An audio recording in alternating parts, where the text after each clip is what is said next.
When we hear self care, what usually comes to mind? Maybe it's a spa day, a bubble bath, or treating yourself to something nice. And while these things are wonderful and have their place, self care goes so much deeper than just moments of relaxation. So, today, let's redefine self care. Let's talk about what it really means to care for yourself, and that is beyond the surface level. Hello, everyone, and welcome to Let's Align podcast. I hope you all are doing well. Thank you so much for making time in your day to be here with me. My name is Ruhi, and I strive to use this podcast as a platform for conversations that ignite new ideas, encourage deep thinking, and foster personal growth. And I'm truly delighted to introduce my guest speaker today, who brings invaluable knowledge and hands on experience to our conversation, or rather, the deep conversation that I'm going to have with her today. I have Mary Beth on my show today. Mary Beth, welcome to my show, and it's such a pleasure to have you here. Thank you so much. I think it will be a lot more fun to know about you and you introduce yourself to our audience. Sure. I'm Mary Beth Newell, and I have been a registered nurse for almost 45 years. I say I'm an oldie but a goodie, and I also have a master's degree in science. So I really like the body and health and went above and beyond to learn more about it. And a lot of my ideas I put into a book called Mhm. Anti-Aging and Secrets of Healthy Living to Stop the Clock. So it's a guide to look younger, feel fantastic, and wow the world. I loved the idea that you said about anti aging and secrets of happy living, healthy living to stop the clock. I would definitely want to read it. So I'll connect with you maybe once after this episode. So let's get started. Self care is often associated with relaxation, but how would you define self care in a way that goes beyond just pampering yourself? Well, I think one of the very, very first things you need to do, and Mm-hmm. I see it as a beauty treatment, is to get enough sleep. So I think it's 41% of Americans are not getting the 7 to 9 hours that is recommended. And if you're a woman and you're either PMS, menstruating, postpartum, anywhere in the menopause Mm-hmm. phase, 75% of women have poor sleep quality. So you don't feel good about yourself. You don't feel good. You get crabby. You don't want to interact with other people. Even your appetite regulating hormones are Mm-hmm. reversed. And I don't know, Ruhi, if you've ever experienced it, but if I don't sleep well, I'm almost like ravenous the next day. Nothing is satisfying me. And that's because your appetite regulating hormones get flipped. So Yeah, the that's right. one ghrelin that tells you you're hungry is activated. And then leptin, the one that tells you you're full, is sleeping. Like you should have been sleeping. But there's so much that happens when you sleep. It's like a whole factory in your body is taking place. It's getting rid of toxins. It's creating good hormones. It's repairing your cells. So we really, for our own self-care, should try to do whatever we can to get a good night's sleep. So some of the things are, if you're looking at like your phone, Mm-hmm. or if you like to watch TV at night, that's all blue light. So it emits blue light. And what blue light does, it wakes us up. So we have a much more difficult time getting into restful sleep.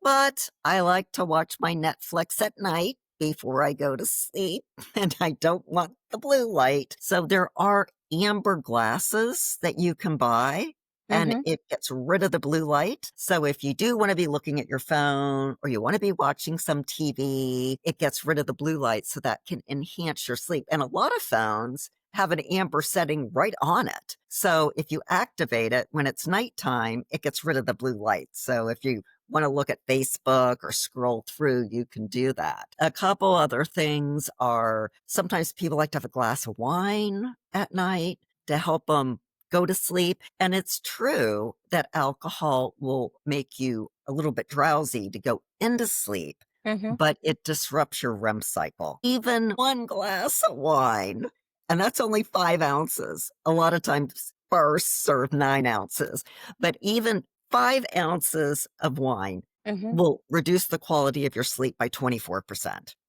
So it's like, oh my goodness. So what some girls do when they're used to their little cocktail at night, Mm-hmm. you can buy tart cherry juice. Okay. It has tryptophan and melatonin in it. Mm-hmm. And you can still use your pretty wine glass if you want, but it's very tart. You don't want it with the added sugar. So you can make your own little cocktail. So 3 or 4 ounces of tart cherry juice, maybe some sparkling water, a little bit of lime or lemon to jazz it up. And if you're used to having your glass of wine before you go to bed, have your tart cherry juice cocktail. And after about 20 minutes, you're going to feel like you're ready to doze off into La La Land, into dreamland. Some of the other things the research has shown is that cooler bedroom Mm-hmm. really helps you get better quality sleep.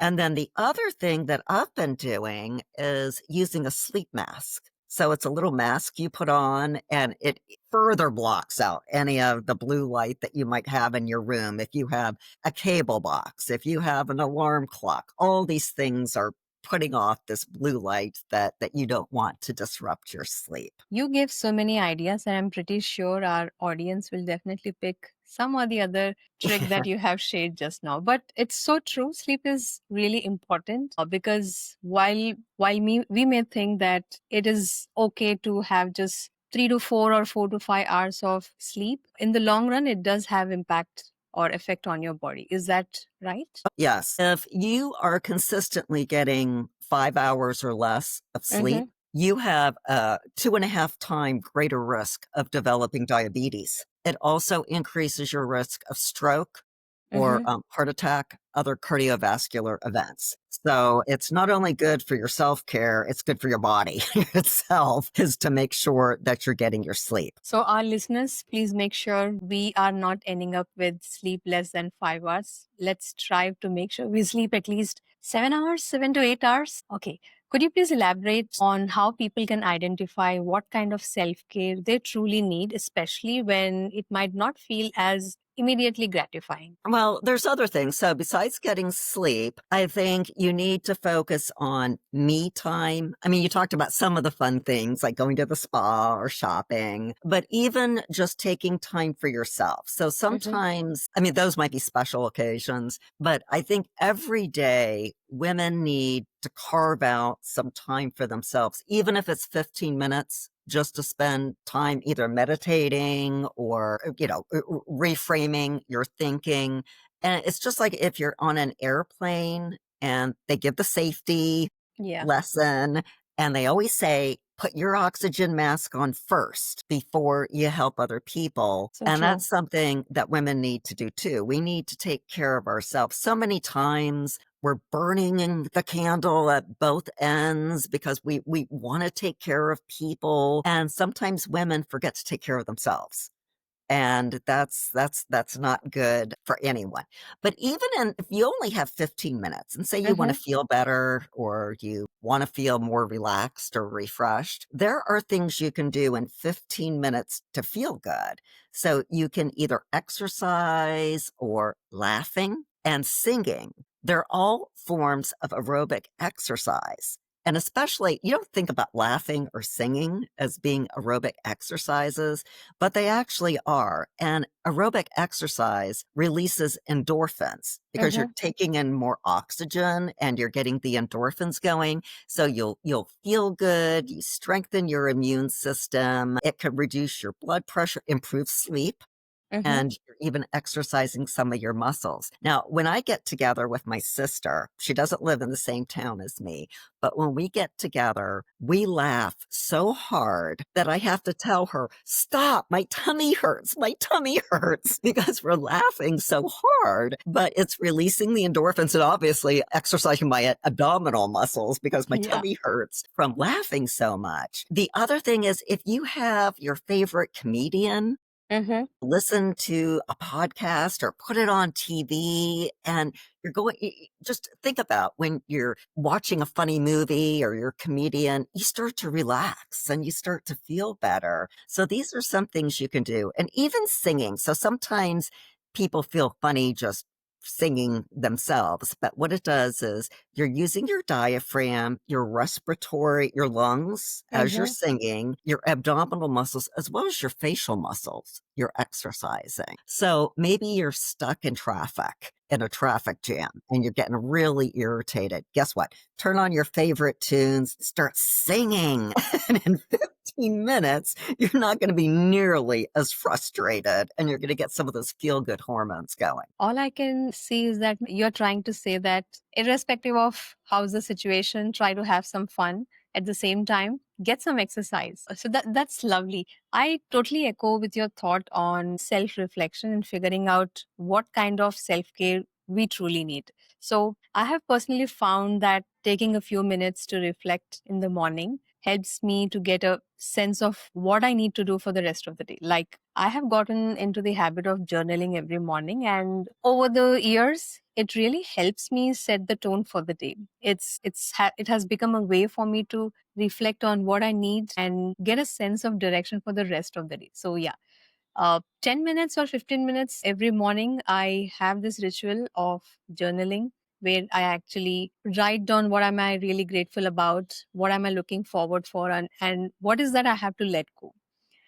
This has been an exercise for me from past couple of years, and I'm really loving it. In today's fast-paced world, how can one consciously integrate self-care into their daily routine? Are there any simple steps that you would like to recommend? Yes, I think one of the things that I found is the power of positive thinking and Mm-hmm. really reframing your thinking. I guess I was lucky when I was a teenager, and teenagers are like, it's not fair. Why me? You have this Yeah. negative victim like thinking that's going on. But as a teenager, I said, I don't like that. So I was lucky that I recognized that and changed to positive thinking. But not everybody can do that. So if you're trying to get out of more of the negative thinking, having your friends or family point out to you and just say, hey, I'm trying to be more positive. If I say something negative, help me change that into a more positive statement. Then try, like, say you're stuck in a 2-hour traffic jam. And you're going to get irritated. So maybe you did your 15 minutes of singing, okay, to try to help yourself. But what else can you do? I have a very busy lifestyle, but I have some girlfriends that don't live in the same town. But when I call them, it's like you're on the phone for 2 hours. And it's like, okay, how am I going to find So if you're stuck in a traffic jam, what do? You call that girlfriend and you can check that off your box of keeping in touch with your girlfriend. And it makes being stuck in a traffic jam a lot more fun. Or, I think sometimes women, not everybody, but a lot of Hmm. women have a really hard time saying no because they feel guilty. And Yeah. so one of the things, and this is something I'm still working on, okay, is trying to learn to say no and not feel guilty. But if that's something that your viewers have an issue with, is reframing your thinking and saying no, but what can you do? Okay. I'm sorry I can't bake cookies for the bake sale, but can I give a cash donation? Or I'm sorry I can't go out with the girls on Thursday night. What about coffee Saturday morning? So trying that helps people to feel less guilty if they can say something they can do, if you just can't flat out say no. And I think the other thing is being open and willing to ask for help from other people. Sometimes I'll give an example of something that I've been working on the last couple of years. Let's say I'm making dinner for a friend Hmm. and I I don't have any broccoli in the freezer, and that's part of the recipe. What I would normally do is frantically run out to the grocery store to get the broccoli before my guest arrived. But now I would text or call and say, hey, can you stop and get some broccoli? Or spinach instead of feeling like I have to do everything, asking other people. Or sometimes I will Google something and do all kinds of research on something when you might have a neighbor or a friend, like I have a car guy, neighbor. I should just go over and ask my neighbor for advice. And, people like being asked for advice. They really do. But I think sometimes if you're independent, you feel like you should do it all. And that's a way of reducing your stress, taking care of yourself, and really reaching out to other people that are out there. And as far as reframing your thinking, this is another thing that I have found helps to keep me from getting crabby or irritated with other people is if you do encounter someone who doesn't have that power of positivity, maybe it's a really crabby sales girl or something. Mm-hmm. And I think most people initially think, you're being so rude. I'm going to be rude back, or, you start getting all puffed up and irritated. What I try to do, and sometimes I have to take a few seconds to rethink my approach, Mm-hmm. but you have no idea what's going on in that person's life. Absolutely. Yeah. They could have something horrible going on with a relationship or they might not even realize they're being crabby. So Yeah. what I like to do is take a deep breath and tell the person, it seems like you're having a bad day. I hope it gets better. And you can change that person's entire day just that somebody cared about them. Or if somebody cuts you off in traffic, most people get really, what a jerk. But you don't know. That person could be rushing to get to the daycare to pick up their kids, or someone's in the hospital, or they really didn't see you, out of their side view mirror. So instead of honking the horn or getting right up on their tail, what I try to do is say, I hope that person gets to wherever they're going safely. Just reframe, being more kind and compassionate to people. And that helps you. You're not releasing as much cortisol. You're going to feel better. You're making your whole community better by these approaches that you take. So it's part of self-care, but it Mm-hmm. also has this ripple effect that it goes out and it influences other people as well. Absolutely. The instances that you had quoted just now, it's a blend of being kind to yourself at the same time the people around you. Especially, it quite happens that while we are commuting to work, majority of the times at my end at least, everyone is in hurry, but no one is reaching on time. Hmm. So yeah, uh, having patience at that time and just trying to change our perspective to understand, probably something is going on at the other end. Being a bit kind with people is what's needed at that moment. Many of us focus on regular exercise and healthy eating for physical well-being, which is, I feel, great. Or what are some overlooked physical self-care habits and how can we add them to our daily routines? Well, you're right. So certainly exercise. So I think everybody, like I wear a little Fitbit, it's Mm-hmm. underneath my bracelet, but most people wear some kind of a tracker or they want to get their exercise. So I know we've all heard get your 10,000 steps, get your 10,000 steps and everything. But you know where that came from? It was a pedometer company. And they came Mm-hmm. up with a pedometer and they wanted to market it. So they just made up 10,000 steps. Since then, there has been research. Mm-hmm. So the research shows, and the research was, do you really need 10,000 steps? So if you get 2,700 steps, which is maybe about a mile for most Mm-hmm. people, your risk of dying early goes down by 8%. And those cardiovascular events I was talking about, heart attack and stroke, goes down by 11%. So, Wow. okay, 8%, 11%, that's pretty good. But if you get 9,000 steps, which is probably closer to 4 miles a day throughout your whole Mm-hmm. day, your risk of dying early goes down by 60%.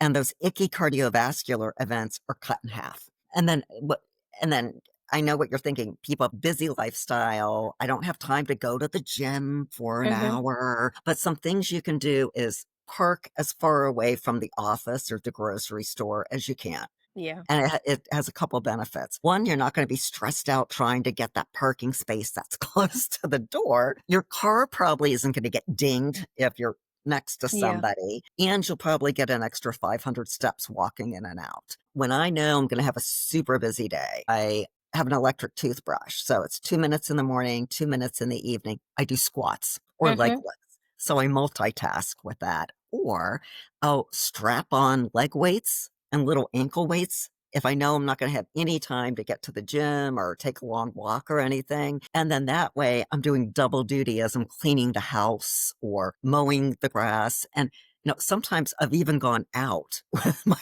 leg weights on. People are looking at me and going, "You're wearing your leg weights?" I'm like, "Yeah, I'm burning some calories. I'm doing some strength training. I'm getting it all done." So there are ways you can get things done. Another really good tip is if you, for stairs, a good rule of thumb is walk up one flight and walk down two. So you might be thinking, well, I have to go up 5 flights. Yeah. Guess what? Take the elevator to the fourth floor and walk up. And then when you're leaving, walk down. So there's little ways that you can incorporate these things into your everyday life, even if you don't have an hour to focus on exercise. I think it's really helpful that you highlighted those small habits that can add up. And many of us focus on big changes and they directly start with, 10,000 steps instead of even starting off with 10 minutes walk every day. But it's the small, consistent habits that really make a huge difference. For example, I have noticed that even taking a short walk during lunch or post lunch or doing some light stretching in the morning can really improve my energy levels and especially the mood. So, yes, it does help. So, now many people believe self care is selfish. What's your perspective on that? Oh, no, not at all. It's essential. You have to take care of yourself. If you just like I said with the airplane, if you don't take care of yourself, you're Yeah. not going to be as best person you can to help take care of others. So you won't be as good of a parent, friend, worker, spouse, or partner to somebody if you don't feel good. It's not selfish. And I think some things are, if as you can find time for self-care. It's really, and then if you have to prioritize, okay, forget the dusting. Take that 15 minutes or 30 minutes for yourself. If you Yeah. have little kids, have them fold their own laundry. It teaches them responsibility. I mean, even if they're 6, they can be folding their own clothes instead of you doing everything for them. Yeah. And just realizing you are important. You are valuable. And like I said, and you might not even realize that you're not as good of a person to other people if you're Hmm. not taking care of yourself until you are. Yeah, And then that's and true. then people notice it. I know one of the things that when my kids were younger, if it was a very polite way for my children to say that I was starting to get crabby, they're like, "Mom, I think you need to take a walk."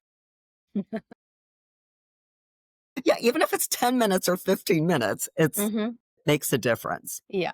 So definitely taking care of ourselves can sometimes feel like a luxury, but it's essential for being able to show up fully in all areas of life. As you called out, be it a spouse, be it a worker, mother, sibling, anything, it's really important to prioritize self care. Is there a self care practice that you were initially skeptical about, but later discovered its benefits? Um, I find, guided meditation, Mm-hmm. or some type of meditation. I'll tell you the hardest thing for me was bring your mind of anything. It's really, really hard because Absolutely.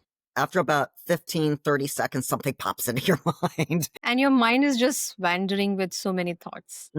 So Yeah. I found that to be very difficult for me to, they call it mindfulness, but to me, it's like mindless. You're not supposed to think of anything. So I found that to be difficult. But what I do like, it led me into guided meditation so that Mm-hmm. I'm focusing on what the person is saying. So I'm blocking everything else out because I have someone guiding my thoughts in one direction. Because the trying on your own not to think of anything for 10 or 15 minutes wasn't working for me. And I was getting frustrated because then I'm thinking, oh my God, a thought came into my mind. And then it is, then it's like, okay, I'm not supposed to be thinking of anything. So it just became stressful to me. It was supposed to be relaxing, but it was stressful until I found guided meditation. And there's a whole lot of them. Sometimes I'll do one at night for sleep. So it's like a 3-hour, very relaxing, giving you things to think about. So it's more subliminal if I want to work on a specific trait or Mm-hmm. improvement. And again, that's sort of multitasking because it helps you go to sleep and then you're learning or absorbing information as you're sleeping. Speaking of meditation, now that you say that you're more into this guided meditation, have you seen any difference in your life now that you have following it? Any change? I always want to remain grounded. I Mm-hmm. think sometimes it's easy to look at your life and I wish I had this, I wish I had that. Or you look at your friends and you might become envious of what's going on in their lives. And I think just coming back to being grateful, the Mm-hmm. gratitude, Yeah. your journaling, but to recognize what's positive in your own life and feeling grounded because you don't know what's going on in your friend's life or with other people. And maybe if you had some of those things you wish you had, your Mm-hmm. life wouldn't be what you imagine it would Yeah. be. It may open up a whole new can of worms as far as problems. So I really try to take time to be grounded, be happy with what I have, appreciate what I have. I'm healthy, I can exercise. There's all these things that are very, very positive in my own life that I like to take the time to just relax, understand what's going well in my life, and to be grateful for it. Absolutely. Having that awareness that you are blessed in comparison with a lot more people in the world out there who are struggling with so many things and being grateful about everything that you have in life, that's a different perspective altogether. Thanks for sharing that. Oh, you're Now welcome. for someone who is really busy and finding it hard to fit self-care into their schedule. I know you spoke about it and you gave some strategies. What would you advise for them to prioritize self-care? Well, you just might want to make a date with yourself as far as if you have a busy schedule, schedule it in and make it a priority. Whether it's your lunch break, of taking that 15 minutes for yourself if you only have like 30 minutes for lunch, or in the morning, waking up a little bit early, or before you go to bed, turn everything off Mm-hmm. and take that time for yourself. But yeah, I think if you have a very busy schedule and and it might be, oh, I have to do this. It's on the back burner. It's on the back burner. Set a time. Put it into your Outlook calendar as far as time to do this. Block it out so that no one's disturbing you. And if you do live with other people, say, hey, I need this time for myself. Mm-hmm. Don't disturb me for 15 or 20 minutes. Just let me have this time versus, someone coming and asking you a question or what are you doing? But yeah, I think making a date with yourself, prioritizing it, and then you reap the rewards. There are so many rewards when you focus on self-care. And it's not selfish. It's necessary for you to be a happier person and healthy. I was talking about all the health benefits of Mm-hmm. taking care of yourself. I love the idea of date yourself because many a times we end up spending time with a lot of people around us, and it's quite obvious that we neglect ourselves. But I have experimented it, by the way. When you date yourself, you get to learn so much about yourself that you have been not aware of, or unconsciously you ignored it. So yeah, all our viewers, please think through dating yourself and doing everything on the date that you would like to do would be a different perspective altogether. Now we spoke so much about what can we do in the busy schedule. What do you think some of the common myths or misconception about self-care that people have, and what do you think they should do about it? Well, I think there's a lot of different things you can do for self-care. So some people think it's just journaling or meditating or things like that. But Mm-hmm. I think even if you're exercising for 15 minutes, that might be part of your self-care for yourself. I think you need to look at all the different options that are out there and find what works for you. So what works for one person won't necessarily be the thing that works for you. And I think sometimes people think it takes a lot of time. Obviously, if you have an hour, that's a lot better than if you only have 15 minutes, Mm-hmm. but anything is better than no time. So I don't think it's all that time consuming. You mentioned that some people think it might be selfish, but it's not. It's just like taking your vitamins. That should be part of your daily routine Mm-hmm. is it's a vitamin for yourself. Thanks for addressing those common myths about self care. And it's clear that there are a lot of misconceptions out there, and the idea that self care can be simple and accessible is really important. Can you recommend any books or any resources that have inspired you to approach towards self care? I can't think of anything offhand. Like I said, I think a lot of the guided meditation, I went through a lot of different ones until I found some that resonated with me. Mm-hmm. So I can't think of any book per se that comes to mind about self care. I think it's just been more of an independent journey that I've been on. All right, but I think now with internet, people have access to so many resources. But Hmm. definitely, as you called out, it could be different for every individual. It's all about experimenting. We can explore any of the videos on internet or explore some books that actually helps us with self care. So it's all about experimenting. Now we are almost at the end of this episode. And as we conclude, what is one lasting piece of advice or wisdom about self care that you would like to leave with our listeners, something they can carry on in their daily lives, which is actually doable? Actually doable as far as self care. I really go back to like the power of positive thinking. Mm-hmm. I think that's something you could do every hour if you wanted to. It physically changes your body from being negative. And I think just thinking of self care as a jewel. It's a jewel that you're giving yourself in order to feel better and improve your life. Thanks. Thank you for that powerful advice. It's a great reminder that self-care is all about small, consistent actions that can make a huge difference over time. And I'm sure our listeners will find that really valuable as they continue on their own self-care journey. For someone who is struggling or who doesn't know how to get started, I strongly believe your pieces of advice will definitely give them some hope.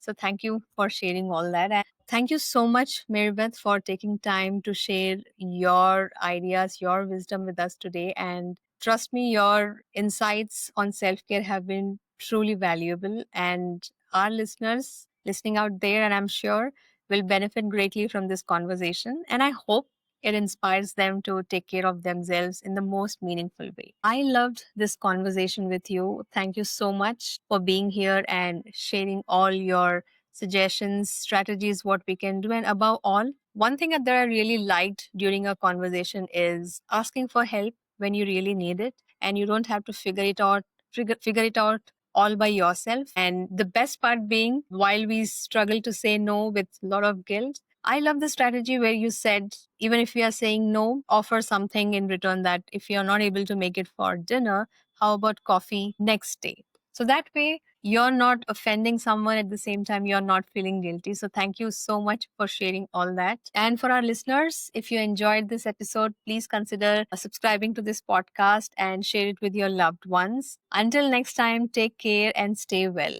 Thank you so much, Mary Beth. You're welcome. Thank you.